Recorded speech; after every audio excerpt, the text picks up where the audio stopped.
హరే కృష్ణ. అందరికీ కూడా భాగవత అమృతం కార్యక్రమానికి స్వాగతం అండి. కార్యక్రమం మొదలు పెట్టుకునే ముందు ప్రార్థనలు చేద్దాము. ఓం నమో భగవతే వాసుదేవాయ.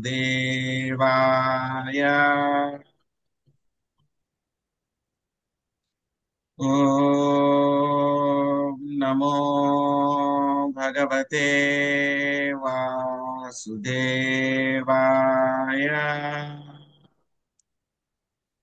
ఓం ఓం నమో భగవతే వాసుదేవాయ.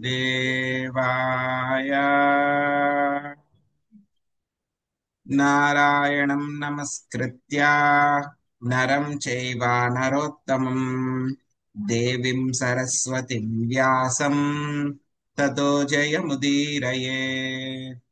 శృణ్వతాం స్వకదా కృష్ణ పుణ్యశ్రవణ కీర్తన హృదయంతస్థో హి అభద్రాణి విదునోతి సుహృత్సతాం. నష్టప్రాయేషు అభద్రేషు నిత్యం భాగవత సేవయా భగవతి ఉత్తమ శ్లోకే భక్తిర్భవతి నైష్టికీ. ఓం అజ్ఞానతిమిరాంధస్య జ్ఞానాంజనాశలాకయా చక్షురున్మిళితం యేన తస్మై శ్రీగురవే నమః. శ్రీచైతన్యమనోభీష్టం స్థాపితం యేన భూతలే స్వయం రూపా కదా మహ్యం దదాతి స్వపదాంతికం. వందేహం శ్రీగురో శ్రీయుతాపదకమలం శ్రీగురున్ వైష్ణవాంశ శ్రీరూపం సాగ్రజాతం సహగణా రఘునాథాన్వితం త్వాం సజీవం సాద్వైతం సావధూతం పరిజనా సహితం కృష్ణ చైతన్య దేవం శ్రీరాధా కృష్ణ పాదాన్ సహగణా లలితా శ్రీ విశాఖాన్వితాంశ. హే కృష్ణ కరుణా సింధు దీనబంధో జగత్పతే గోపేశా గోపికా కాంత రాధా కాంత నమోస్తుతే. తప్త కాంచన గౌరాంగీ రాధే వృందావనేశ్వరి వృషభానుసుతే దేవి ప్రణమామి హరిప్రియే. వాంఛాకల్పతరుభ్యశ్చ కృపా సింధుభ్య ఏవ చ పతితానాం పావనేభ్యో వైష్ణవేభ్యో నమో నమః. జయ శ్రీ కృష్ణ చైతన్య ప్రభు నిత్యానంద శ్రీ అద్వైత గదాధర శ్రీవాసాది గౌర భక్త వృంద. హరే హరి కృష్ణ హరే కృష్ణ కృష్ణ కృష్ణ హరే హరే హరే రామ హరే రామ రామ రామ హరే హరే.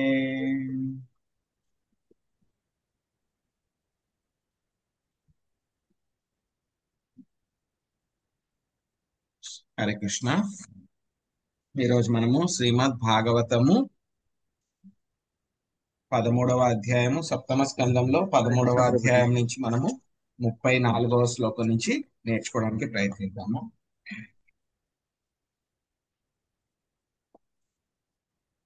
శోకమోహ భయ క్రోధ రాగ క్లైబ్యాశ్రమాదయః యన్మూలాస్యుర్నాణాం జాహ్యాత్ స్పృహం ప్రాణోర్ధయోర్బుధా. సుబ్రహ్మణ్య ప్రభుజీ మీరు అనువాదము తర్వాత భాష్యంలో మొదటి పారాగ్రాఫ్ చదవండి. ఆ తర్వాత రెండో పారాగ్రాఫు ఆ శశికళ మాతజీ మీరు వైదిక నాగరికత దగ్గర నుంచి ఆ తెలియచేయుచున్నాను వరకు చదవండి. ఆ తర్వాత పార్వతీ మాతాజీ కృష్ణ చైతన్యోద్యమ నిర్వాహకులు దగ్గర నుంచి చివరి వరకు చదవండి.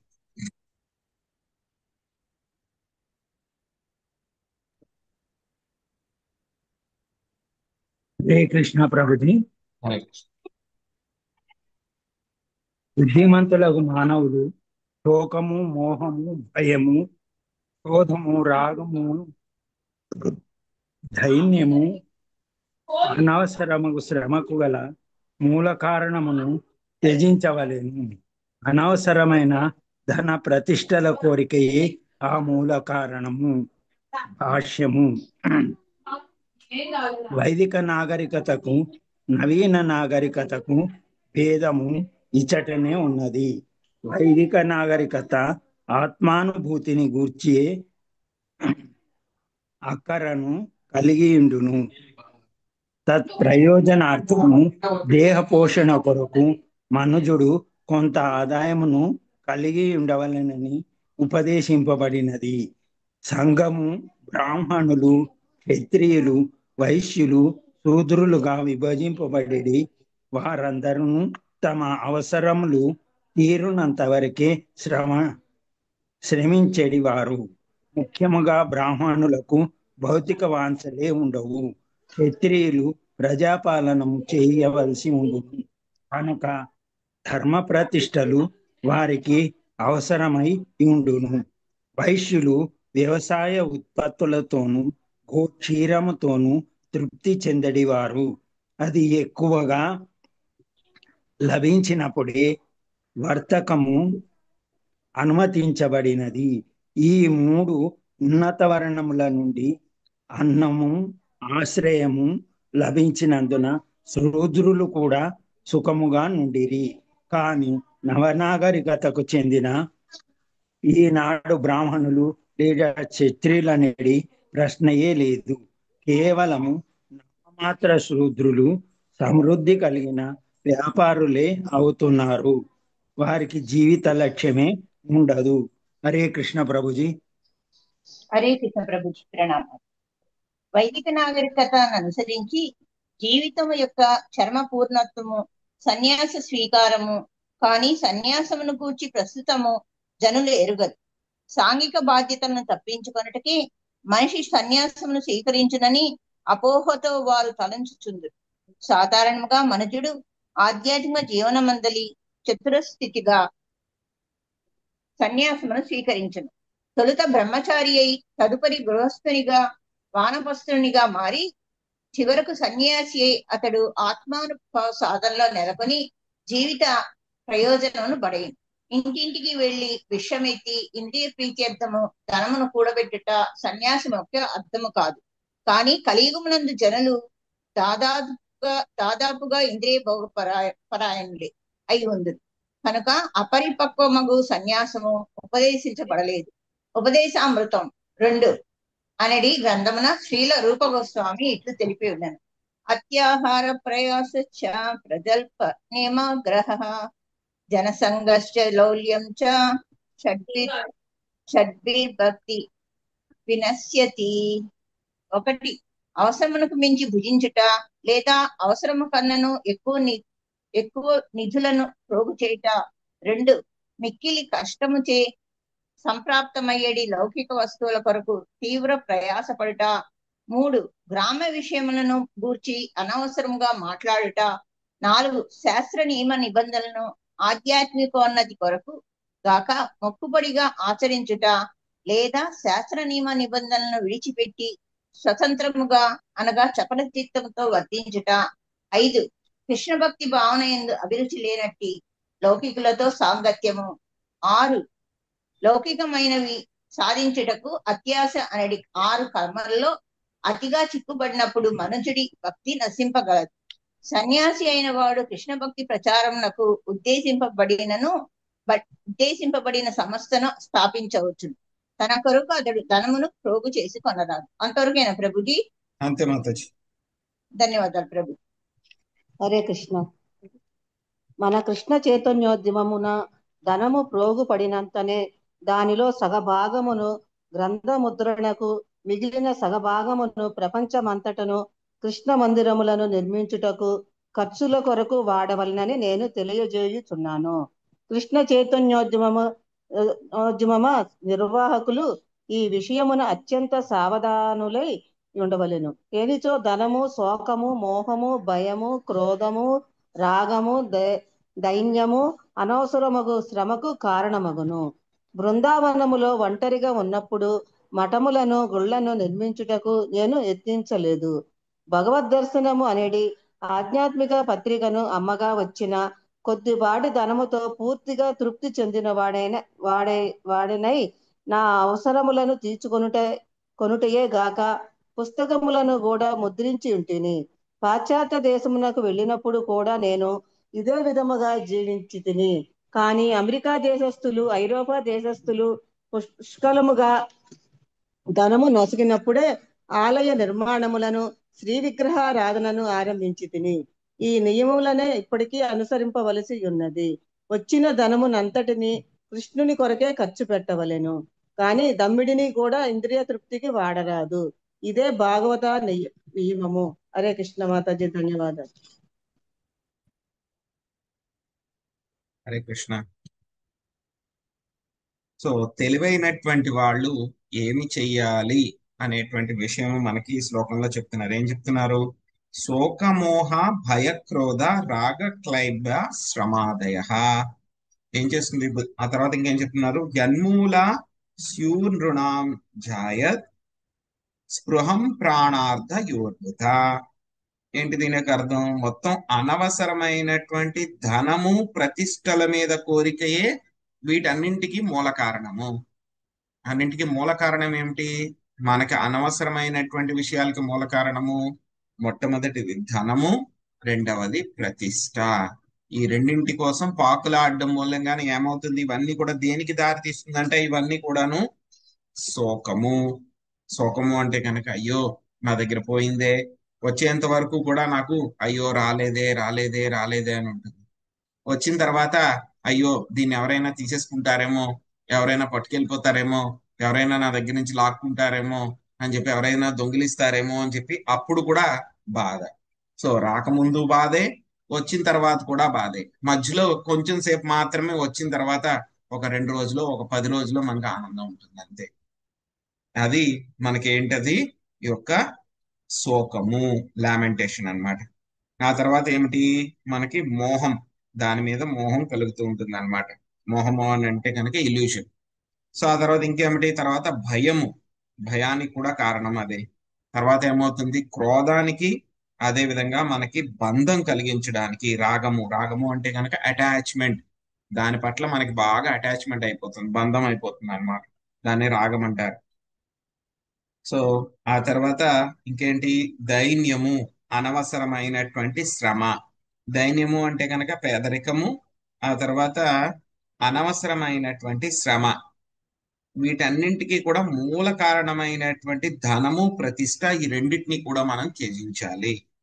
సో మనకి దైవీ నాగరికత, వైదిక నాగరికతలో మనకి ఇదే చెప్తారనమాట. సో ఇప్పుడు కలియుగంలో అయితే కనుక మనకి ఈ విధంగా చాలా డిగ్రేడ్ అయిపోయింది. కానీ ఇదివరకు అయితే కనుక మన పెద్దవాళ్ళందరూ కూడా అన్నమాట, మేబీ ఒక 3-4 జనరేషన్స్ కి ముందు, సో ఇక్కడ ఉన్నటువంటి వాళ్ళ పెద్దవాళ్ళందరికీ కూడా చూసుంటారు, వాళ్ళ యొక్క తాతలు ముత్తాతలు వాళ్ళని చూసుంటారు. అందరూ అలాగ అయ్యి ఉండకపోవచ్చు, కొంతమంది అట్లీస్ట్. ఏంటంటే ఎలా ఉండేవారు? వాళ్ళు చాలా ఆనందంగా ఉండేవాళ్ళు. వాళ్ళకి ఇప్పుడున్నటువంటి ఇంత ధనము, ఇంత ఐశ్వర్యము లేకపోయినా సరే ఉన్నటువంటి దాంట్లో వాళ్ళు చాలా ఆనందంగా, తృప్తిగా ఉండేవాళ్ళు అన్నమాట. సో బ్రాహ్మణులు అయితే కనుక ఎలా ఉండేవారు? వాళ్ళు ఎప్పుడు కూడా ఆత్మానుభూతి గురించి ఆలోచించుకునే వాళ్ళు కాబట్టి ధనం గురించి ఎక్కువ పట్టించుకునే వాళ్ళు కాదు. ఏదొస్తుందో అది అంతే, దాంతో సంతోషంగా వాళ్ళు ఉండేవాళ్ళు. వాళ్ళ యొక్క కర్మ ఏదైతే ఉందో వాళ్ళకి న్యాచురల్ గా ఉండేటువంటి చేసుకునేవాళ్ళు. క్షత్రియులు అయితే గనక వాళ్ళు కొంచెం అందరినీ కూడా అజమాయిషి చలాయించాలంటే గనక వాళ్ళ దగ్గర ధనం లేకపోతే ప్రతిష్ట లేకపోతే ఎవరు వాళ్ళ మాట వినరు. అందుకని చెప్పి వాళ్ళు కొంచెం ధనం కూడబెట్టవలసి ఉంటుంది అన్నమాట. ఇంకా వైశ్యులు అయితే కనుక వాళ్ళు ఏం చేశారు? వైశ్యులు అంటే కనుక వాళ్ళు చేసేంటి? కృషి, గోరక్షం. సో వాళ్ళ రెండు కూడా చేసేవాళ్ళు. కృషి, సో వ్యవసాయం చేసేవాళ్ళు, ఆవుల్ని చూసుకునేవాళ్ళు. ఆ రెండు కూడా చేసుకుంటూ వాటితో ఏవైతే కనుక వస్తాయో, ధాన్యం వస్తుంది, ధాన్యము, కూరగాయలు, పళ్ళు ఇవన్నీ కూడా వస్తాయి అవి. ఆ తర్వాత పాలు, పెరుగు ఏవైతే కనుక ఆ యొక్క గోరక్షం మూలంగా వస్తాయో వాటిని, వీరింటిటి ద్వారా వాళ్ళు సంతోషంగా ఉండేవాళ్ళు. ఇవి బాగా ఎక్కువైపోతే కనుక వాళ్ళకి ఏం చేసుకుంటారు? పాడు చేసుకోలేరు కదా. అప్పుడు మాత్రం వాళ్ళు వర్తకం చేసేవాళ్ళు, వాణిజ్యం చేసేవాళ్ళు. సో ఇంకా శూద్రులు అయితే కనుక ఏమిటి, వాళ్ళకి టెన్షనే లేదు, వాళ్ళకి డబ్బులు వస్తుందా ఎక్కడైనా లేదా అని చెప్పేసి ఎవరో ఒకళ్ళ దగ్గర వాళ్ళు సేవ చేసుకుని ఉండేవాళ్ళు. వాళ్ళే వాళ్ళ గురించి అంతా పట్టించుకునేవాళ్ళు. ఇప్పుడు యజమానుల్లాగా యూజ్ అండ్ త్రో కింద ఎవరు ఉండేవాళ్ళు కాదు. ఎవరైనా వాళ్ళ దగ్గర పని చేస్తున్నారు అని అంటే కనుక జాబ్స్ కూడా ఎవరు మార్చేవాళ్ళు కాదు ఇది వరకు కూడా. ఎవరి దగ్గరైనా ఒకరి దగ్గర జాబ్ జాయిన్ అయ్యాడు అని అంటే కనుక ఆ యొక్క శూద్రాల్లో ఉన్నటువంటి వాడు చనిపోయాడు దాకా వాళ్ళ ఇంట్లోనే పనిచేస్తూ ఉండేవాడు. అలాగే వాళ్ళు కూడా ఏం చేసేవాళ్ళు, యజమానులు కూడా వాళ్ళని చాలా చక్కగా చూసుకునేటువంటి వాళ్ళు. వాళ్ళ ఇంట్లో ఏ కష్టం వచ్చినా నష్టం వచ్చినా ఆరోగ్య సమస్య వచ్చినా వాళ్ళ పిల్లలకి ఏం చేయాల్సినా మొత్తం అన్ని కూడా వీళ్ళే చూసుకునేవాళ్ళు. ఇంకా వాటికి టెన్షనే లేదు. ఉమ్. సో ఆ విధంగా చూసుకునేటువంటి వాళ్ళు. సో యజమానులు కూడా అటువంటి వాళ్ళు లేరు, అదే విధంగా పని చేసేటువంటి వాళ్ళు కూడా అటువంటి వాళ్ళు లేరు అనమాట. ఆ విధంగా తయారైపోయింది కలియుగం అంతా కూడా. ఏమిటి, నామమాత్ర శూద్రులు ఇక్కడ రెండు కేటగిరీస్ ఉన్నాయి. ఒకటి నామమాత్ర శూద్రులు, ఇంకొకటి ఏంటి, వర్తకులు, వాణిజ్యం చేసేటువంటి వాళ్ళు. వీళ్ళిద్దరే ఉన్నారు. సో అలా తయారైపోయింది అనమాట. కానీ వైదిక నాగరికతలో ఏంటంటే కనుక పూర్తిగా ఖచ్చితంగా జీవితం యొక్క చివరిలో సన్యాసము అనేటువంటిది తీసుకోవాలన్నమాట. సన్యాసం తీసుకుని సో మనకి అంతే నారాయణ స్మృతి. సో జన్మలాభ పరాపుంస అంతే నారాయణ స్మృతి. జీవితంలో మనం ఎన్ని కర్మలు గొప్పగా చేసినా, ఎన్ని పెద్ద బిల్డింగులు కట్టినా, లేకపోతే కనుక ఎంతో ఆస్తులు సంపాదించినా, పెద్ద పెద్ద కర్మాగారాలు ఏం చేసినా సరే, ఎంత ధనాన్ని కూడబెట్టినా సరే, చివరికి మనకి ఆ నారాయణుడి యొక్క పాద పద్మాల పట్ల, ఆయన యొక్క భక్తి పట్ల, ఆయన పట్ల కూడా ప్రేమ కలగపోతే కనుక ఏమిటి, అవన్నీ కూడా పెద్ద గుండు సున్నా. సో కాబట్టి అంతే నారాయణ స్మృతి. సో కాబట్టి మనకి సన్యాసి అనేటువంటి వాడు ఎలా ఉంటాడు, మామూలుగా ఇప్పుడైతే గనక మనకి సినిమాల్లో కూడా అలాగే చూపిస్తూ ఉంటారు. ఎవరైతే గనక సన్యాసం ఎవరు తీసుకుంటారు, ఎవరైతే గనక జీవితంలో వాళ్ళు ఏమీ చేయలేకపోయారు, ఫెయిల్యూర్ అయిపోయారు, లేకపోతే గనక గృహ సమస్యలు చాలా ఎక్కువైపోయినాయి అంటే గనక అటువంటి వాళ్ళు మాత్రమే సన్యాసం తీసుకుంటారు. సినిమాల్లో చూపిస్తారు అనమాట. సో అటువంటి వాళ్ళ కోసం సన్యాసము అని చెప్పారనమాట. కానీ యాక్చువల్ గా అటువంటి వాళ్ళ కోసం కాదు సన్యాసం. ఎవరైతే కనుక తెలివైనటువంటి వాళ్ళు ఎవరైతే ఉన్నారో, వాళ్ళ యొక్క జీవితాన్ని సార్థకత చేసుకోవాలని ఎవరైతే అనుకుంటున్నారో వాళ్ళు సన్యాసం తీసుకోవాలి. ఇంకా ఏంటంటే కనుక సన్యాసం తీసుకోవడం అనేటువంటిది ఒక బిజినెస్ కాదు. అందరి దగ్గర నుంచి ధనాన్ని సేకరించడం, కూడబెట్టడం అనేటువంటిది బిజినెస్ కాదు. అది వాళ్ళ యొక్క లక్ష్యం కాకూడదు అనమాట. సో ఏమాత్రం కూడా వాళ్ళకి ఇంద్రియ భోగం కోసం, వాళ్ళు సంపాదించినటువంటి ధనాన్ని ఇంద్రియ భోగం కోసం కొంచెం కూడా వాడకూడదు. వాటిలన్నిటిని కూడా భగవంతుని యొక్క సేవలోనే వాడాలి అని చెప్పి ప్రభుపాదుల వారు ఇక్కడ చెప్తున్నారు. నేను బృందావనంలో ఉండేటప్పుడు భగవద్ దర్శనము అనేటువంటి ఆ యొక్క మ్యాగజైన్ ఒకటి ఆయన ప్రింట్ చేసేవారు. అవి డిస్ట్రిబ్యూట్ చేస్తే వచ్చినటువంటి ధనంతో ఆయన ఏం చేసేవారు, వాటితోనే జీవనం గడిపేవారు ఆయన సంతోషంగా. ఎప్పుడైతే అమెరికా వెళ్ళారో అక్కడ వాళ్ళందరూ కూడా ఎక్కువ డబ్బులు అవన్నీ కూడా ఇస్తూ ఉంటే అప్పుడు ఏం చేసేవారు, వాటిలన్నిటిని కూడా మందిరాలు నిర్మించడం కోసం, కృష్ణ భక్తిని పుస్తకాలను ప్రింట్ చేయడము, ఆ తర్వాత కృష్ణ భక్తిని ఇంకా ప్రచారం చేయడం కోసం, వాటి కోసం వాడారు అనమాట. సో మనందరికీ కూడా చెప్తున్నారు, ఎవరైతే కనుక ఆలయాలను మేనేజ్ చేసేవాళ్ళు వాళ్ళందరికీ కూడా చెప్తున్నారు అనమాట. సంపాదించినటువంటి ధనం ఏవైతే డొనేషన్స్ వస్తాయో వాటిల్లో ఒక్క రూపాయి కూడా మనం ఇంద్రియ తృప్తి కోసం వాడకూడదు అని చెప్తున్నారు. ఇంకా మనకి రూపగోస్వామి గారు అయితే కనుక భక్తికి నాశనం కలిగించేటువంటివి, చీడ కలిగించేటువంటివి ఏంటి, 6 రకాలైనటువంటి విషయాలు ఉన్నాయి. సో భక్తి మనకు ఉపదేశామృతం అనేటువంటి గ్రంథంలో చెప్పారనమాట. అది 2వ శ్లోకంలో. ఏమిటది, అత్యాహార, అవసరమైన దానికంటే కూడా ఎక్కువ ఆహారాన్ని భుజించడము.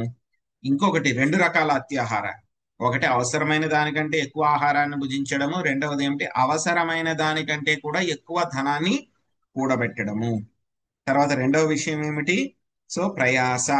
ప్రయాస అంటే కనుక లౌకిక వస్తువుల కోసం మనం చాలా తీవ్రంగా శ్రమించడం, ఉగ్రకర్మ చేయడం అన్నమాట. సో ఎలా అయితే కనుక కొంతమంది ఏం చేస్తున్నారు, 2 కంపెనీల్లో పనిచేస్తున్నారు, సాఫ్ట్వేర్ కంపెనీల్లో పనిచేసే వాళ్ళు అనమాట. సో ఎందుకంటే ఇది వరకు వర్క్ ఫ్రమ్ హోమ్ ఉండేది కదా. సో లాగిన్ అయ్యే వాళ్ళు ఇక్కడ ఒక ల్యాప్టాప్ పెట్టుకుంటారు, ఇక్కడ ల్యాప్టాప్ పెట్టుకుంటారు, ఇక్కడ సగం పని, ఇక్కడ సగం పని, 2 ఉద్యోగాలు, 2 జీతాలు. సో అలాగా మరీ ఎక్కువగా మనము ప్రయాస చేయకూడదు. అత్యాహార ప్రయాసశ్చ. మూడవది ఏమిటి, ప్రజల్ప. గ్రామ్య కథలు ఏవైతే ఉంటాయో, బిజినెస్ గురించి, పాలిటిక్స్ గురించి, వాళ్ళ పక్కింట్లో వాళ్ళు ఏం చేశారని, లేకపోతే టీవీ సీరియల్స్ గురించి, వీటి గురించి మనం మాట్లాడుకోకూడదు, అనవసరంగా మాట్లాడకూడదు. ఆ తర్వాత ఏమిటి, నియమాగ్రహ. ఏవైతే శాస్త్రాల్లో చెప్పబడినటువంటి నియమాలు ఏవైతే ఉన్నాయో వాటిని వదిలిపెట్టి మన ఇష్టం వచ్చినట్లు మనం చేయడము, లేకపోతే కనుక వాటిని ఏదో చెయ్యాలి కానీ ఏదో మనకి చెప్పారు, మా పెద్దవాళ్ళు చెప్పారు కాబట్టి మా ఇంట్లో ఆచారం అని చెప్పి ఏదో మొక్కుబడిగా శ్రద్ధ లేకుండా చేయడము, అది నియమాగ్రహ. జన సాంగస్య అని అంటే కనుక ఎవరైతే కనుక భక్తులు కానటువంటి వాళ్ళ యొక్క సాంగత్యం తీసుకోవడము. ఆ తర్వాత ఇంకేమిటి, లౌల్యం. లౌల్యం అంటే కనుక భౌతిక పరమైనటువంటి వస్తువుల్ని సాధించాలి. ఇక్కడ మనకు చెప్పారు కదా రెండు రకాల విషయాలు, ధనము, ప్రతిష్ట. ఆ రెండు సంపాదించాలని చెప్పి తీవ్రంగా ఉగ్రకర్మ చేస్తే గనక ఏమవుతుందంట, భక్తి అనేటువంటిది నాశనం అయిపోతుంది అని చెప్పి చెప్తున్నారు అన్నమాట. సో ఆ తర్వాత మళ్ళీ మనకి ఏం చెప్తున్నారో చూద్దాం. సో తెలివైనటువంటి వాళ్ళు ఏం చేయాలి అని చెప్పి చెప్తున్నారు. ఇక్కడ రెండు రకాలైనటువంటి గురువులు ఉంటారు బ్రాహ్మణులకి. వాళ్ళెవరో ఇప్పుడు చూద్దాం.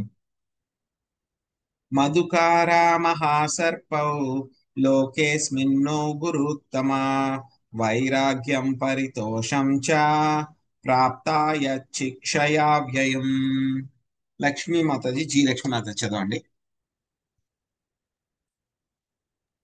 హరే కృష్ణ ప్రభుజీ, దండవత్ ప్రణామాలు అండి. కొద్దిగానే సేకరించి సంతృప్తి చెందుట, కథలకు ఒకే చోట పడిండుట అనేది విషయములలో ఆదర్శపూర్వకమగు ఉపదేశములించడి తేనెటీగా మహాసర్పము శ్రేష్టమగు గురువులై ఉన్నవి. హరే కృష్ణ ప్రభుజీ, ధన్యవాదాలు.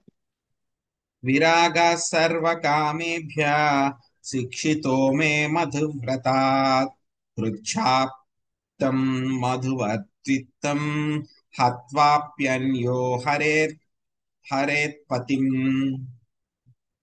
లక్ష్మీదేవి మాత, ఎం లక్ష్మీదేవి మాత చదవండి. హరే కృష్ణ ప్రభుజీ, దండవత్ ప్రణామాలు. ధనమును తేనెవలే తీయనైనను ఎవడైనను యజమానిని చంపి దానిని హరించగలడు. కనుక ధనమును కూడబెట్టుట పట్ల అనాసక్తిని తేనెటీగ నుండి నేను నేర్చితిని. భాష్యం. తేనె పట్టులో ప్రోగు చేయబడిన తేనె బలవంతముగా తీసుకొని పోబడును. కనుక ధనమును ప్రోగు చేయువారు ప్రభుత్వము చేయగాని దొంగలచే గాని పీడింపబడుదురనియు లేదా శత్రువులచే చంపబడుదురనియు తెలుసుకొనవలెను. ముఖ్యముగా ఈ కలియుగంలో పౌరుల ధనమును రక్షించుటకు బదులు ప్రభుత్వమే బలవంతముగా దానిని హరించునని చెప్పబడినది. కనుక ఆ బ్రాహ్మణుడు ధనమును ప్రోగు చేయరాదని నిశ్చయించుకొనెను. ఎవడైనను అవసరమున్నంత వరకే ధనమును ఉంచుకొనవలెను. ప్రభుత్వము లేదా దొంగలు కొల్లగొట్టుదిరేమో అనడి భయముతో పెద్ద మొత్తంలో ధనమును ఉంచుకొనవలసిన అవసరమే లేదు. హరే కృష్ణ ప్రభుజీ, ధన్యవాదాలు. అనీహా పరితుష్టాత్మా యదృచ్ఛోపనతాదహం నోచ్చేచ్చయే బహ్వహాని మహాహీరివ సత్వవాన్. వాసవి మాతాజీ చదవండి.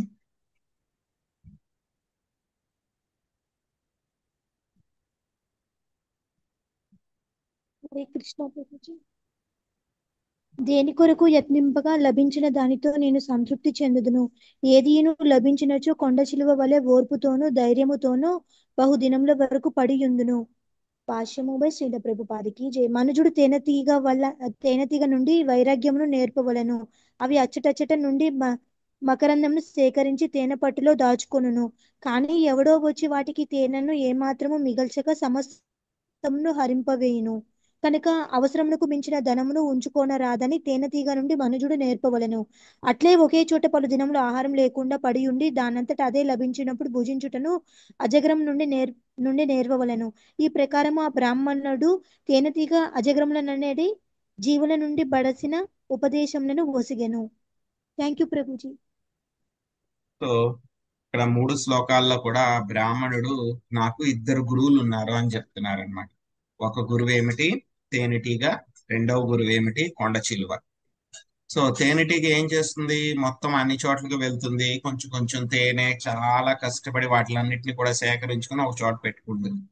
ఏమవుతుంది, పెట్టుకున్న తర్వాత ఎవరో ఒకటి చూస్తాడు, మనిషో లేకపోతే ఎలుగుబంట్లకి తేనె అంటే చాలా ఇష్టం. సో అవి కూడా ఏం చేస్తాయి, తేనెని పట్టుకుని తీసేసుకుంటాయి అవి కూడా.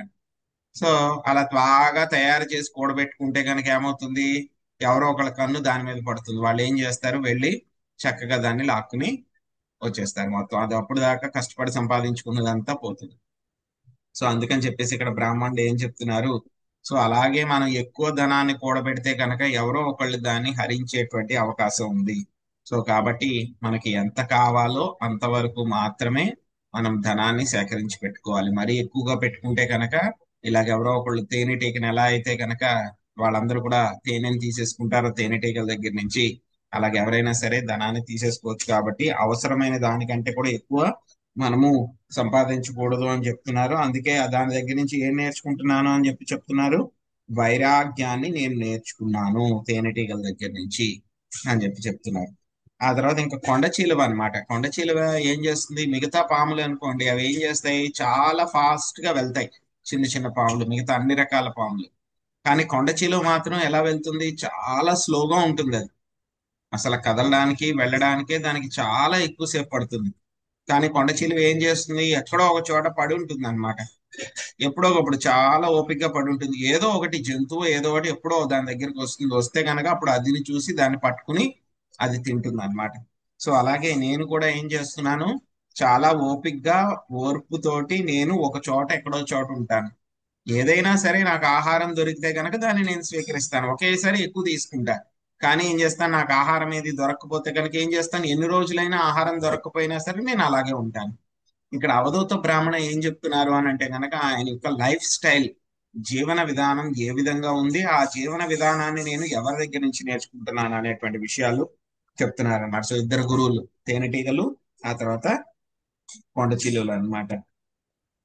క్వచిదల్పం క్వచిర్భూరి భుంజేన్నం స్వాద్వస్వాదువా క్వచిద్భూరి గుణోపేతం గుణహీనాముత క్వచిత్ శ్రద్ధయోపాహృతం క్వాపి కదాచిన్మానవర్జితం భుంజే భుక్త్వాదకస్మింశ్చేత్ దివాంతకం యదృచ్ఛయా. స్వప్నలత మాతాజీ చదవండి. హరే కృష్ణ ప్రభుజీ, దండవత్ ప్రణాం. ఒకప్పుడు నేను అల్పముగాను ఇంకొకప్పుడు అధికముగాను భుజింతును. ఒకప్పుడు అన్నము అతి రుచికరముగా నుండును, ఒకప్పుడు అది పాచిపోయి ఉండును. ఒకప్పుడు గౌరవముతో ప్రసాదము లభించగా, ఒకప్పుడు అన్నము నిర్లక్ష్యముతో ఒసగబడుచుండును. ఒకప్పుడు పగటి సమయమున భుజించగా, ఇంకొకప్పుడు నేను రేయి యందు భుజింతును.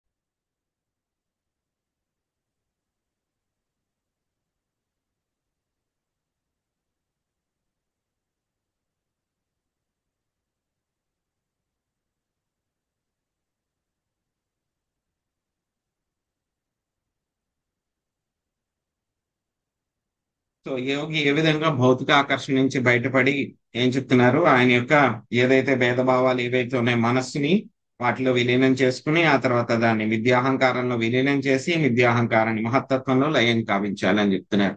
ఎలా అయితే కనుక మన సృష్టి జరిగేటప్పుడు చెప్పుకున్నాం కదా మనం.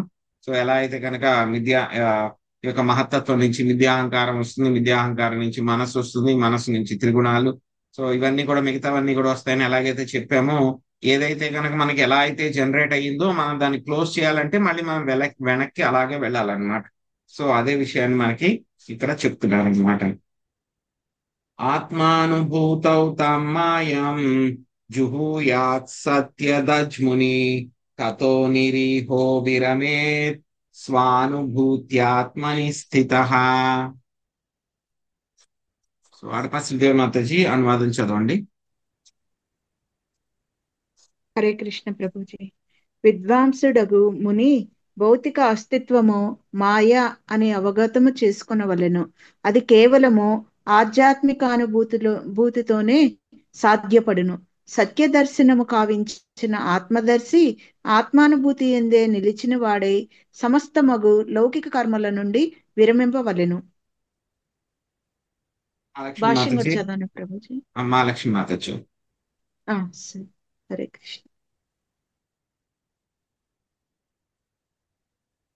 హరే కృష్ణ.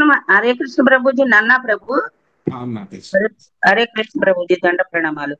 భాష్యము దేహ నిర్మాణము యొక్క విశ్లేషణాత్మక అధ్యయనము ద్వారా మనుజుడు ఆత్మ దేహ వంశములైన పృథ్వీ, జలము, అగ్ని, వాయువు, ఆకాశములకు భిన్నమైనదనిడి నిర్ణయమునకు నిశ్చయముగా రాగలడు. ఈ విధముగా దేహమునకు ఆత్మకు గల భేదమును మననశీలుడైన వ్యక్తి మనిషి లేదా ముని అనుభూతమనర్చుకొనగలడు. ఇక అట్టి ఆత్మానుభూతి పిమ్మట అతడు సులభముగా పరమాత్మని తెలుసుకొనగలడు. ఆ విధముగా ఆత్మ పరమాత్మని ఆధీనమున కలదని తెలుసుకొనిన వాడు ఆత్మ లాభమును పడేయగలడు. భగవద్గీత అందరి త్రయోదశ అధ్యాయమున వివరించబడినట్లు దేహమునందు రెండు ఆత్మలు కలవు. దేహము క్షేత్రమని పిలువబడును.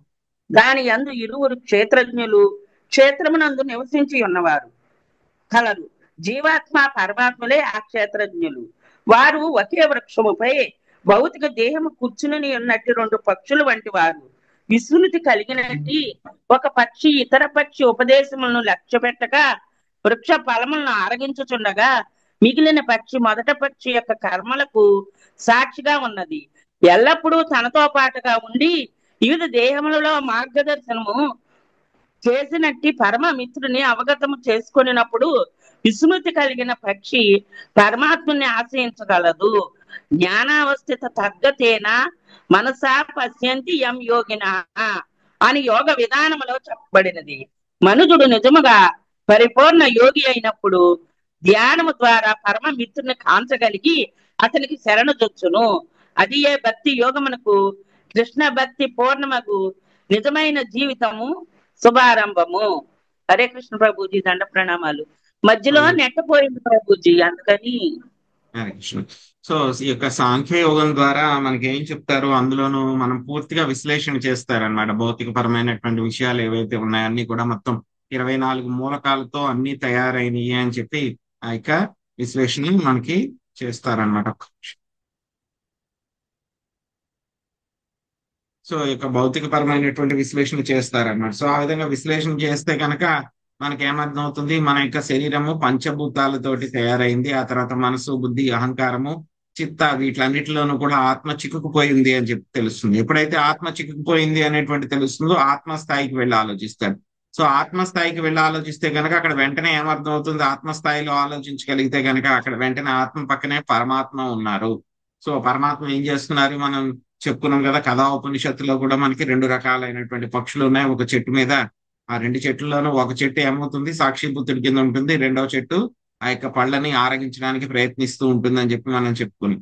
సో అదే విధంగా ఆత్మ గురించి, పరమాత్మ గురించి తెలుసుకున్న తర్వాత ఆత్మకి పరమాత్మకి ఉన్నటువంటి సంబంధాన్ని తెలుసుకుని సో ఏం చేస్తారు, ఆ యొక్క పరమాత్మని ఆశ్రయిస్తారు. నిజమైనటువంటి స్నేహితుడిని, జన్మ జన్మల నుంచి మనతో పాటు ఉన్నటువంటి పరమాత్మని ఆశ్రయిస్తాడు. అప్పుడే ఏమవుతుంది, పరమాత్మని ఆశ్రయించగలిగితే అప్పుడు భక్తి యోగం అనేటువంటిది మొదలవుతుంది అని చెప్పి చెప్తున్నారు అనమాట.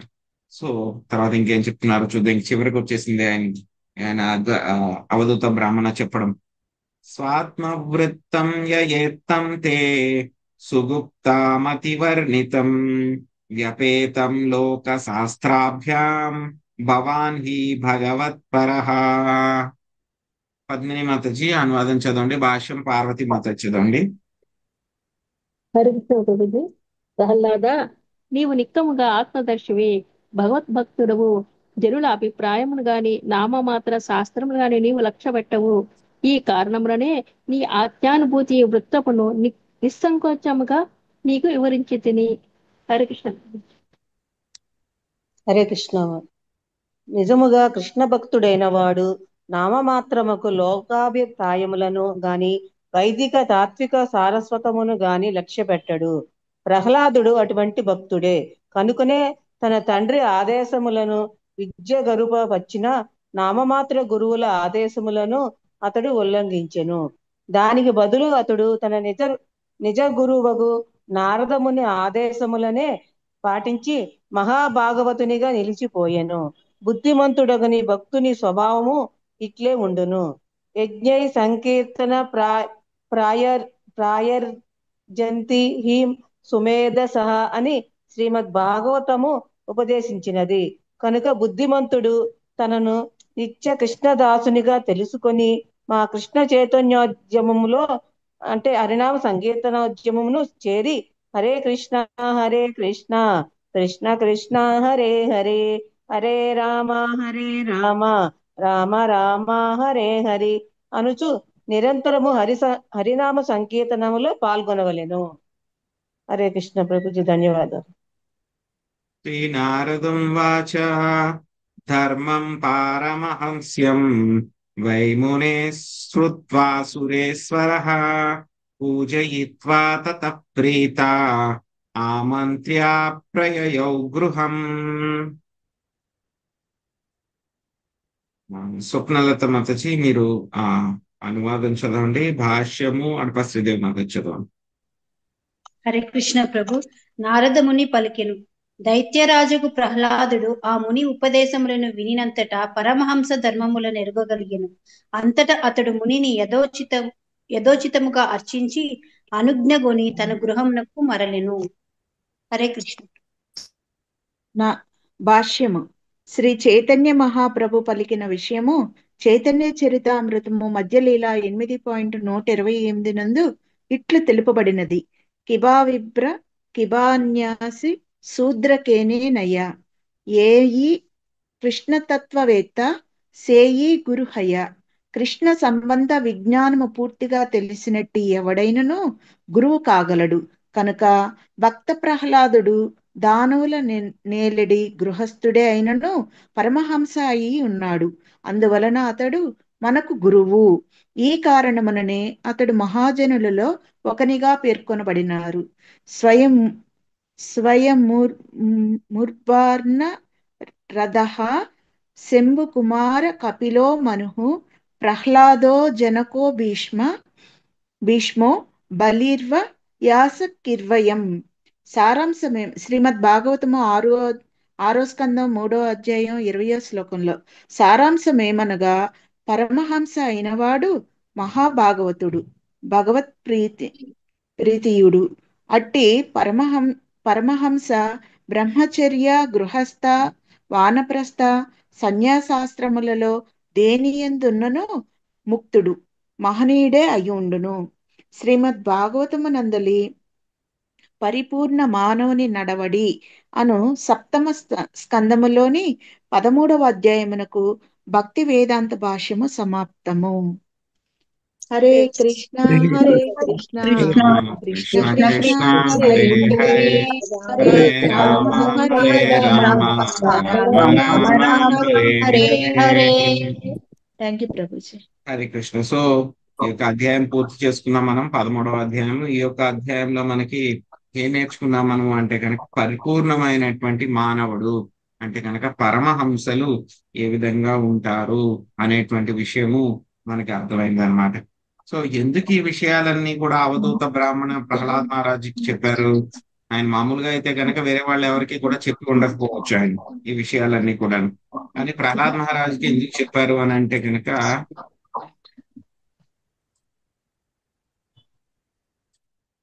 సో ఆయన ఈ విషయం ఎందుకు చెప్పారు అని అంటే కనుక ఆయనకి తెలుసు అనమాట ప్రహ్లాద్ మహారాజ్ యొక్క స్థాయి ఏమిటి అనేటువంటి విషయం వాళ్ళకి తెలుస్తుంది అనమాట. సో అవధూత బ్రాహ్మణకు సో ఏం చెప్తున్నారు ఆయన, నువ్వు భగవద్భక్తుడవి, ఆత్మదర్శివి. ఇక్కడ నేను చెప్పారు కదా ఆయన ఇప్పుడే, నేను ఆత్మదర్శిని అవ్వడానికి ప్రయత్నిస్తున్నాను, పరమాత్మని చేసుకుంటాను అని చెప్పేసి. సో ఆయనకి తెలుసు ప్రహ్లాద్ మహారాజు ఆల్రెడీ ఆయన భగవద్భక్తుడు, ఆత్మదర్శి ఆయన.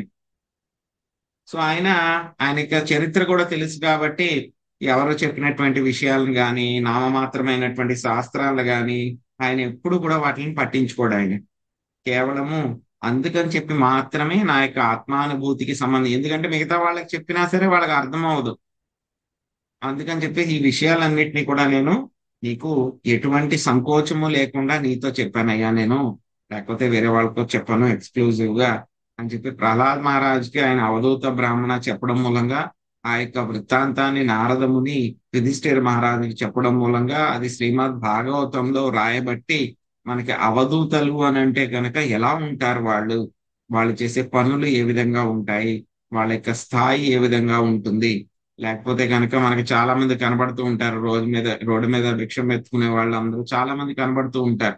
కానీ అందులో అవధూతలు ఎవరు, వాళ్ళు ఏ స్థాయిలో ఉంటారు అనేటువంటి విషయం మనకి తెలియాలంటే కనుక ఈ యొక్క అధ్యాయం చదివితే కనుక మనకి తెలుస్తుంది అనమాట. సో మనకి ఇక్కడ ఏం చెప్పారు, మనకి ఒక ముఖ్యమైనటువంటి విషయము అవధూతలు అని అంటే కనుక మిగతావన్నీ కూడా వదిలిపెట్టడం కాదు ముఖ్యం, అది కూడా వదిలిపెట్టాలి. వదిలిపెట్టడమే కాకుండా ఏది దొరికితే గనక అది తినడము, ఏది దొరికితే గనక చేయడము, ఏ వస్త్రాలు దొరికితే గనక వాటిని తీసుకోవడం, ఇవన్నీ కూడా ఎక్స్టర్నల్, బాహ్యం ఇవన్నీ కూడా. కానీ ఇంటర్నల్ గా ఏం జరుగుతూ ఉంటాయి, ఈ యొక్క ఏదైతే గనక మనకి తారతమ్యాలు ఏవైతే ఉన్నాయో వాటిలన్నిటిని కూడా వదిలిపెట్టాలి. వదిలిపెట్టి ఏం చేయాలి, చిత్తం మీద, మనసు మీద కాన్సన్ట్రేట్ చేయాలి. ఆ తర్వాత మళ్ళీ ఫాల్స్ ఈగో, మన యొక్క సో ఆ ఫాల్స్ ఈగో నుంచి బయటపడాలి మనము. ఆ తర్వాత మహత్తత్వాలో దీన్ని కలవాలి. సో ఇవన్నీ కూడా చెయ్యాలి. ఇవి ముఖ్యమైనటువంటి విషయం అన్నమాట. సో ప్రహ్లాద్ మహారాజు ఆ విధంగా ఏం చేశారు, ఆయన పరమహంస కాబట్టి సో ఆయన ఈ విషయాలన్నింటినీ కూడా చక్కగా అర్థం చేసుకోగలిగారు. మిగతా వాళ్ళందరికీ కూడా అర్థం కాకపోయినా ఆయన ఆల్రెడీ పరమహంస కాబట్టి ఈ విషయాలన్నింటినీ కూడా ఆయన చక్కగా తెలుసుకుని, సో ఆ యొక్క ఎవరైతే అవధూత బ్రాహ్మణ ఉన్నారో ఆయనకి యథోచితంగా ఆయన అర్చించి ఆయన యొక్క పర్మిషన్ తీసుకుని ప్రహ్లాద్ మహారాజు ఆయన యొక్క గృహానికి ఆయన వెళ్ళిపోయారు అనమాట. సో చైతన్య మహాప్రభు చెప్పారు, సో నేనెవరు, కిబ విప్ర కిబ న్యాసి శూద్రకేనే నయా. సో నేను విప్రుణ్ణి కాదు, సన్యాసిని కాదు, లేకపోతే శూద్రుణ్ణి కూడా కాదు. సో ఎవరైతే కనుక ఈ యొక్క కృష్ణ తత్వాన్ని తెలుసుకుంటారో వాళ్ళకి మాత్రమే గురువు అయ్యేటువంటి అవకాశం ఉంటుంది. కృష్ణతత్వం, సో ఏ కులంలో పుట్టారు, ఏ మతంలో పుట్టారు, ఏ జాతిలో పుట్టారు, ఇవన్నీ కూడా కాదు ముఖ్యం. ఎవరికైతే కనుక కృష్ణ చైతన్యము, ఆ తర్వాత కృష్ణ సంబంధ విజ్ఞానం ఎవరికైతే ఉంటుందో వాళ్ళు అందరూ కూడా గురువులు అవ్వచ్చు. కానీ నామమాత్రపు గురువులు ఎవరికైతే కనుక కృష్ణుడి గురించి ఏమాత్రం తెలియదు అంటే కనుక వాళ్ళు గురువుల కింద ఉన్నా సరే వాళ్ళు నిజమైనటువంటి గురువులు కాదు అన్నమాట. సో ఇక్కడ చూస్తే కనుక మొత్తం 12 మంది మహాజనుల గురించి మనకు చెప్పారు. ఎవరు చెప్పారు ఈ 12 మంది మహాజనుల గురించి? ఎవరెవరు చెప్పారు భాగవతంలో? యమధర్మరాజు చెప్పాడు ప్రభుజీ. ఎవరు చెప్పారు? తన శిష్యులకి, అంటే యమదూతలకి చెప్తారు. యమధర్మరాజు యమదూతలకు చెప్పారు. యమదూతలకు చెప్పారు. సో ఇక్కడ 12 మంది మహాజనులు అయితే గనక వాళ్ళందరూ కూడా మనం చూస్తే గనక బ్రాహ్మణ, క్షత్రియ, వైశ్య, శూద్ర, ఆ తర్వాత మళ్ళీ బ్రహ్మచర్య, గృహస్థ, వానప్రస్థ, సన్యాసి, వీళ్ళందరూ కూడా అన్ని స్థాయిల్లో కూడా ఉన్నారు వాళ్ళు. సో స్వయంభూ మను మొట్టమొదటిగా ఆయన స్వయంభూ అంటే కనుక బ్రహ్మదేవుడు. ఆయన స్వయంభూర్ నారద, సో బ్రహ్మదేవుడు. సో ఆయన అందరికీ కూడా ప్రజాపతి, మొట్టమొదటి వ్యక్తి ఈ సృష్టిలో. నారదముని గురించి తెలుసు, ఆయన ఆ జన్మ బ్రహ్మచారి, సన్యాసి. సో ఆ తర్వాత శంభు అంటే కనుక లార్డ్ శివ, ఆయన గురించి మనకందరికీ కూడా తెలుసు. కుమారులు అంటే కనుక చిన్నప్పటి నుంచి కూడా వాళ్ళు ఆ జన్మ బ్రహ్మచారులే. వాళ్ళకి కనీసం 6 సంవత్సరాలు 8 సంవత్సరాల వయసులోనే వాళ్ళు ఆగిపోయారు. ఆ తర్వాత 5 సంవత్సరాల వయసులోనే వాళ్ళు ఆగిపోయారు. సో ఆ తర్వాత కపిల మహర్షి గురించి మన అందరికీ కూడా తెలుసు, ఆయన కూడా సన్యాసం. ఆ తర్వాత మను అంటే కనుక ఆయన గృహస్థాశ్రమంలో ఉన్నారు. సో ప్రహ్లాద్ మహారాజు ఆయన కూడా గృహస్థుడి కింద ఉన్నారు ఆయన. సో ఆ తర్వాత జనక మహారాజు, ఆయన ఎవరు? ఆయన క్షత్రియుడు. సో జనక మహారాజు క్షత్రియుడు. ప్రహ్లాద్ మహారాజు అయితే కనుక ఆయన అసురుడు. సో ఆ తర్వాత మళ్ళీ భీష్ముడు అయితే కనుక ఏమిటి, ఆయన కూడా క్షత్రియుడే, కానీ ఏంటి ఆ జన్మ బ్రహ్మచారి. అని జనకుడు ఆయన గృహస్థుడు కానీ క్షత్రియుడు. ఆ తర్వాత బలి మహారాజు, ఆయన కూడా అసురుడు, గృహస్థుడు, మళ్ళీ క్షత్రియుడు. సో ఆ తర్వాత వయాసకి అని అంటే కనుక మనకి సుఖదేవ గోస్వామి, మనకి వయాసకి అని అంటే కనుక ఆయన కూడా ఏమిటి ఆ జన్మ బ్రహ్మచారి. ఆ తర్వాత మళ్ళీ ఇక్కడ పరమహంస ఆయన కూడా. సో ఆ తర్వాత ఇంకా యమధర్మరాజు. సో ఆయన గురించి ఇంకేం చెప్పాల్సిందే ఉంది. సో ఇలాగా మనం ఎక్కడ ఉన్నాము, బ్రాహ్మణులమా, క్షత్రియులమా, వైశ్యులమా, శూద్రులమా, లేకపోతే కనుక సన్యాసివా, బ్రహ్మచారివా, గృహస్థుడివా, ఇవేమి కూడా సంబంధం లేదు. ఈ యొక్క 12 మంది మహాజనులను చూస్తే కనుక అందరూ కూడా మిక్స్, ఒక్కొక్కళ్ళు ఒక్కొక్క కేటగిరీలో ఉన్నారు. సో కాబట్టి ఎవరైనా పరమహంస అవ్వాలి, గొప్ప భక్తుడు అవ్వాలి, ఎవరైతే కనుక గురువు అవ్వాలి అని అంటే కనుక వాళ్ళు ఏదైనా సరే అయి ఉండొచ్చు. కానీ ఏంటి, వీళ్ళందరికీ కూడా ఒక క్వాలిఫికేషన్ ఉంది. అందరికీ కూడా కామన్ ట్రైట్, కామన్ గుణం అందరిలో కూడా సమానంగా ఉన్నటువంటి ఒక విషయం ఉంది. ఏమిటి? వాళ్ళందరికీ కూడా కృష్ణ చైతన్యానికి సంబంధించినటువంటి విజ్ఞానము పరిపూర్ణంగా ఉంది వాళ్ళకి. సో అందుకనే ఆ క్వాలిటీ వాళ్ళందరికీ కామన్ గా ఉంది కాబట్టి వాళ్ళందరూ కూడా పరమహంసలు అయ్యారు. పరమహంసలు కాదు, మహాజనులు అయ్యారు. సో అలాగే ఎవరికైతే కనుక కృష్ణ సంబంధ విజ్ఞాన జ్ఞానం ఉంటుందో వాళ్ళందరికీ కూడా గురువులు అయ్యేటువంటి అవకాశం ఉంటుంది. అంతేగాని కులము, జాతి, ఆశ్రమము, వర్ణనము వీటితో ఎటువంటి సంబంధం లేదు అన్నమాట. సో మనం మళ్ళీ సోమవారం రోజు 14వ అధ్యాయంలో గృహస్థ జీవనం ఎలా ఉండాలి, ఆదర్శ గృహస్థ యొక్క జీవనం ఎలా ఉండాలి అనేటువంటి విషయం తెలుసుకుందాము. ప్రభుజీ హరే కృష్ణ. ఇప్పుడు ఈ 11వ అధ్యాయం ఫుల్ గా అవధూత బ్రాహ్మణుడు ప్రహ్లాదుడు చెప్పిందేనా? అవునండి, అదే. ఆ తర్వాత మీరు ఇందాక అన్నారు కదా, అక్కడ తేనెటీగ వైరాగ్యం అనేసి అప్పుడు అజగరము దేనికి అజగరం అంటే చెప్పుకోవాలి? కొండ చిలువ, పైతాన్. అవునవును. అది దేనికి చెప్పుకోవాలా? అది అలా పడి ఉంటుంది, దగ్గరకు వస్తేనే అంటే కొండ తినేది. చిలువ తేనెటీగల దగ్గర నుంచి సాటిస్ఫాక్షన్ అన్నమాట. సో పారితోషం ఏదైతే కనుక సంతోషం, ఏదైతే కనుక మనకి దొరికిన దాంతో సంతోషంగా ఉండాలనేటువంటి విషయము. సో యొక్క వైరాగ్యం అనేటువంటి విషయము కొండ చిలువ దగ్గర నుంచి అన్నమాట. ఆయన నేర్చుకున్నాను నేను. వాళ్ళిద్దరు కూడా నాకు గురువులు. వాళ్ళిద్దరి దగ్గర నుంచి నేను మంచి లక్షణాలు, ఈ లక్షణాలు నేర్చుకున్నాను అనేటువంటి విషయం చెప్తున్నారు. ఓకే ప్రభు, ధన్యవాదాలు. హరే కృష్ణ. హరే కృష్ణ ప్రభుజీ. వైదిక నాగరికత అన్న, నవీన నాగరికత అన్న, లేకపోతే సదాచారాలు అన్న, ఇవన్నీ ఒకే వర్డా ప్రభుజీ? కాదు మాతాజీ. సో సదాచారాలు వైదిక ఇవన్నీ నాగరికత ఒకదాని కిందే అంటే వస్తాయి. కనుక, వైదిక నాగరికత అని అంటే కనుక మనకి వేదిక్ కల్చర్ అన్నమాట. వేదాల్లో చెప్పబడినటువంటి ఆర్యులు, అనార్యులు అని చెప్పి చెప్పుకుంటాం కదా భగవద్గీతలోను. ఆర్యులు అని అవును. అంటే కనుక ఎవరైతే కనుక వేదాలు చెప్పినటువంటి పద్ధతిని బట్టి పాటిస్తారో వాళ్ళని ఆర్యులు అని అంటారు. సో వేదాల్లో చెప్పినటువంటి పద్ధతి, వేదాల్లో చెప్పినటువంటి నియమాలు అవన్నీ కూడా పాటించినటువంటి వాళ్ళని అనార్యులు అని అంటారు అన్నమాట. సో వైదిక నాగరికత అంటే కనుక వేదిక్ కల్చర్. సో దాన్ని అది వేరు. సో నవీన నాగరికత అని అంటే కనుక ఇప్పుడు మనం పాటిస్తుందంతా కూడా. సో అందరూ కూడా ఏంటి, ఇంచుమించు ప్రభుపాద్ గారు చెప్పారు కదా, అందరూ కూడా శూద్రులే, కొంతమంది మాత్రం ధనవంతులైనటువంటి వైశ్యులు. అంతేగాని రెండే కేటగిరీస్ ఉన్నాయి. బ్రాహ్మణులు అనేటువంటిది, క్షత్రియులు అనేటువంటిది ఆల్మోస్ట్ నిల్ అయిపోయింది అని చెప్పారు. సదాచారం అంటే? సదాచారము అని అంటే కనుక మనకి ఎటిక్వేట్ అన్నమాట. వైష్ణవులు ఏ విధంగా వాళ్ళు ప్రవర్తించాలి, ఎటువంటి మంచి లక్షణాలతోటి ఉండాలి వైష్ణవులు.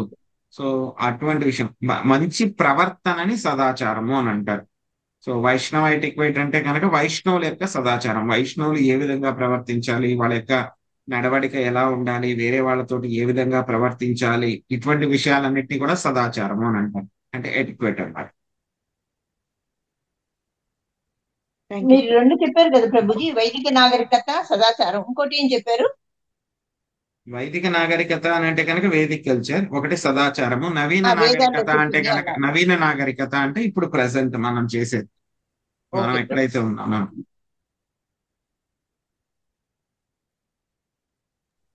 Prabhuji, thank you Prabhuji. ఆత్మ అనాత్మలకు అంటే ఏంటి ప్రభుజీ? ఆత్మ అనాత్మ. సో ఆత్మతత్వాన్ని తెలుసుకోవడము, లేకపోతే గనక నేను శరీరాన్ని అని భావించడము, ఆ రెండు మాత్రం.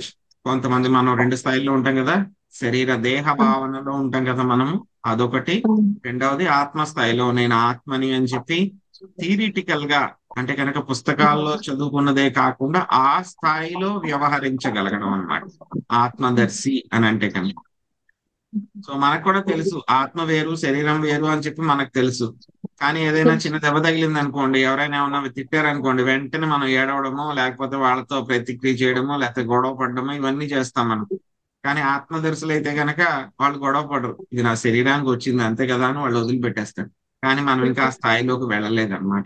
సో అది తేడా అన్నమాట మనకు వాళ్ళకు. అప్పుడు వాళ్ళు అలా బాధపడడం అనేది కూడా ఉండదు ప్రభుజీ. అందుకే చెప్పారు కదా, మనకి రెండు రకాలైనటువంటి విషయాలు వదిలిపెట్టాలి అని చెప్పారు. ఒకటి ప్రతిష్ఠ గురించి, రెండోది ధనం గురించి వదిలేస్తే కనుక ఆటోమేటిక్ గా మిగతావన్నీ కూడా వదిలేయగలం మనం అని చెప్పారు మనకి. సో ఇక్కడ శ్లోకంలో వచ్చింది కదా మనకి, శోకమోహ భయక్రోధ రాగదైన్య శ్రమ, ఇవన్నీ కూడా వదిలిపెట్టగలుగుతాం. వాటికి కూడా మూల కారణం ఏమిటి అని అంటే కనుక రెండు, ధనము, ప్రతిష్ఠ, రెండు. హరే కృష్ణ ప్రభుజీ, ధన్యవాద ప్రణామాలండి, ధన్యవాదాలు. హరే కృష్ణ. Thank you Prabhuji.